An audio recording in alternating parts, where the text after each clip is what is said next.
part 2 of this video. And this is another article or opinion that I'm reading on here, which is actually quite interesting to consider. This is somebody that is obviously a wholehearted supporter of Obama that is writing this, and it says, I must state up front that like many, I too am troubled by Obama's administration's response to these Bush torture memos. There can be no equivocation in the case of torture. It is wrong, and those guilty of torturing another human being should be punished. As clear and straightforward as my denunciation of torture may be, the path to justice is, however, complicated. A lot of folks have been screaming Nuremberg. I was one of those folks, which got my Godwin meter up. The dramatic and morally unambiguous scenario of World War II, with the Nazis on one side and democracies on the other, will not be reproduced in the prosecution or possible prosecution of the Bush war criminals.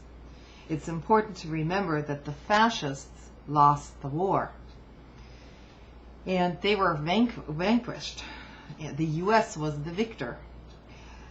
Nuremberg was a success in revealing to all the crimes of the Nazis, precisely because they were defeated. The defeat of Bush and company is not an analogous situation.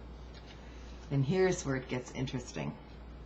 If the Department of Justice manages to prosecute and hold responsible these lawyers who basically justified and gave legal cover to these techniques of torture, namely John Yoo, Judge Bybee, and joy of all joys, Dick Cheney, what will have occurred will be unprecedented in U.S. history. For the first time, the U.S. will publicly scrutinize, reveal, and condemn its covert activities. Indeed, the torture at Guantanamo, Abu Ghraib, and the countless black sites set up during the Bush administration are horrific. But it's important to remember that torture of the past 8 years is in many ways a culmination of Cold War policy set into motion during the 1970s. In Latin America specifically, Cheney and company are part of a sadistic generation of Cold Warriors who supported CIA counter-insurgency measures in Latin America, Brazil, Guatemala, El Salvador, and so on, and all have the taste of the CIA torture methods. Now, of course, back then, never directly did they dirty their hands, so they did it by proxy, by using secret police forces in those countries and so on. And what makes Bush and company and Cheney particularly special here is that they moved to make these covert activities and the torture into law, the law of the land. Bush declared a permanent state of emergency, basically, and there's no need to hide the torture. It's perfectly legal and justifiable due to our war on terror. We should, with all our political might and effort, push to have Cheney and all others, especially the lawyers, prosecuted.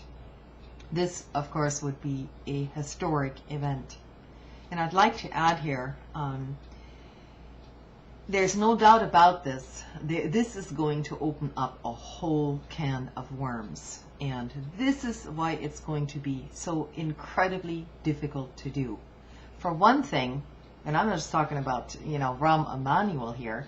For one thing, these precise torture methods have been used by the Israeli security forces for decades. And so this, in turn, would basically draw the ire of the Israeli lobby from the very start, of course.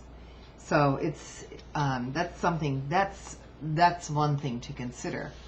And another thing, and I agree with this poster here, is I am sort of pessimistic that this is all going to happen, and if it does happen, it's going to take years and years, because right now it's quite clear that Obama really doesn't have any intention to alienate the CIA, and at least not in this point in his presidency. And you know what this lawyer, this poster also says, but we should always be prepared to for a return to democracy or our republic. So this is my video for tonight. We have to keep pushing. Obama is getting lots of pressure, and we need to pressure all Democrats and Congress members to do, whatever they can. This simply cannot stand. Not even, I would bet that probably not even 50% of Republican voters would be for these kinds of policies. If they really, if it involves your family, if you really look at the memos, just look at the actual memos that were published. So we just have to keep pushing, and the push has to come from us, evidently, because it's not going to come from the top. Good night.